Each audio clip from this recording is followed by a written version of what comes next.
一群小朋友听练音乐跳舞，佢哋唱嘅係离地当中嘅离韵太同篇。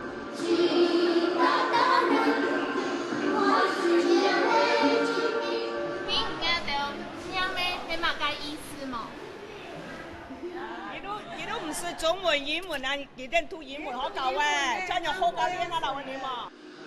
一片係印度塔巴中國省地位嘅一貫土土藏，呢度推廣中華文化，就開始教新人嚟讀經書。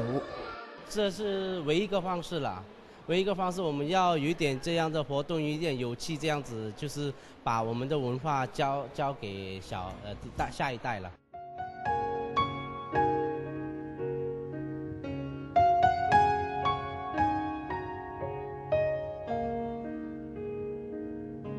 4000年過嘅18世紀建築，維尼爾嘅太空艙，呢度嘅總庭係雕能國父孫中山同印度國父鋼鐵嘅像，一片無歸進步嘅石片，看起來綠色嘅環境，撒起塔巴華人傳承中華文化最重要嘅素材。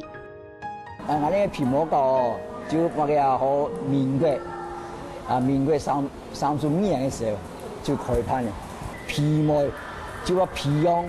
我哋每樣嘅字體，就按照按落就皮毛學教。皮毛中學因為冇經驗，用嘅翻譯教材，大部分愛意是台灣教務委員會嘅補助。但為專業嘅教育人員嘅介紹，促成學生嘅製作得勉強完成基本嘅課程。問題係有初中部嘅，差因為數唔到學生嘅出費起嚟。從下來嘅小學還有幼稚園，也下面面臨數唔到反映學生嘅情況。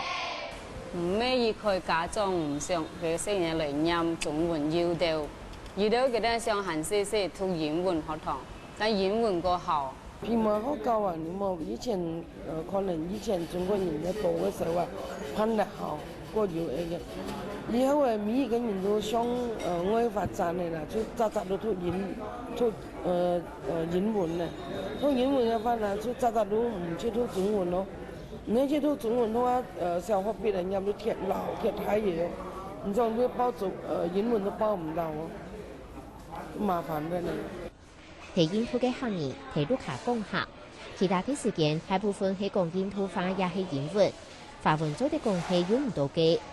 到第四台也係聽唔台嘅學生華僑，有的位人甚至唔願意學法文嘅。比如說我兒子啦，他自己說他是印度人，不是中國人啊，那怎麼辦？小妹當然就唔樂意啊，唔好啊，因為身為一個中國人，他們不會講中國話，是一個真遺憾的事嘛。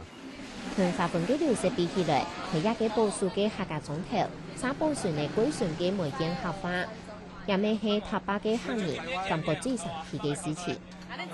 中國梅縣啊，劍上先嚟練你行。哎呀，呢邊我哋梅縣員工咧堅後會合法。梅縣員工。梅縣人要呢個就業，我要佢哋嘅廠辦哦。